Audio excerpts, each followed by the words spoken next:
Now, how did you connect with Ice Cube and Mac 10? Did you have a prior relationship with them? Did you know them, or did you meet them when y'all did that record, or how was it?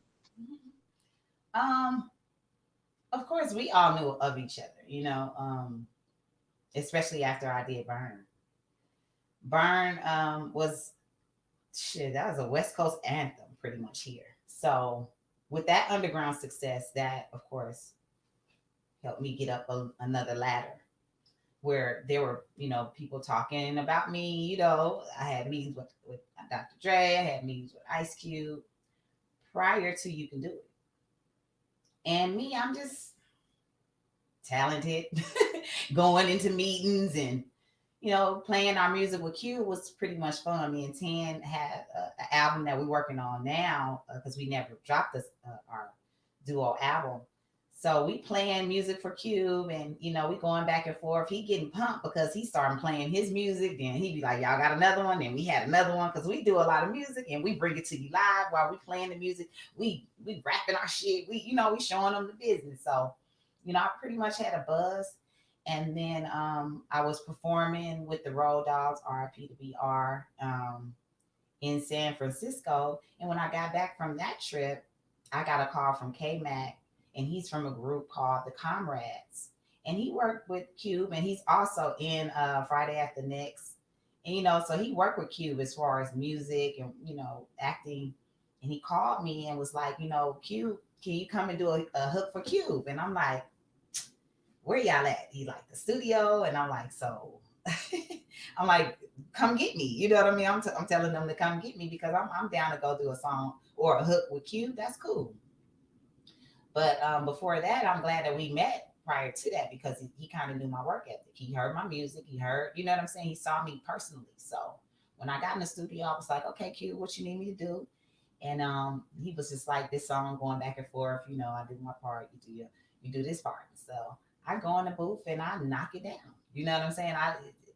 I leave the studio just confident that's going to be a great song, whatever he's going to do with it.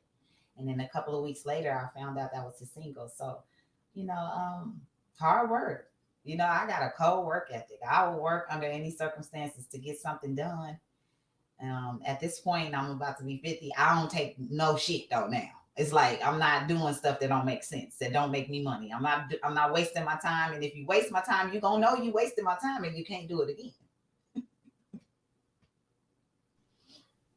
Right. I appreciate you sharing that classic studio session. Man, you said a lot, but like you say, once somebody wastes your time one time, like you say, fool me once, fool me twice, shame on me. Let me see. Okay, now my question is this: you were a part of the Up in Smoke tour. Yes. Hmm. Oh, can you talk about that a little bit? Because that's like the greatest hip hop tour ever. I think so too. I believe that is the best, if not, one of the best concert tours that have great new and classic artists involved because I pretty much was a new artist on the Up in Smoke tour. And people didn't really realize it was a classic until maybe 10 years later. Then the Up in Smoke got on YouTube, and then you had to pay to see my part on YouTube. And I was like, hey, this is kind of different. There's some other stuff on here that you could just watch, but how come you got to pay for this part?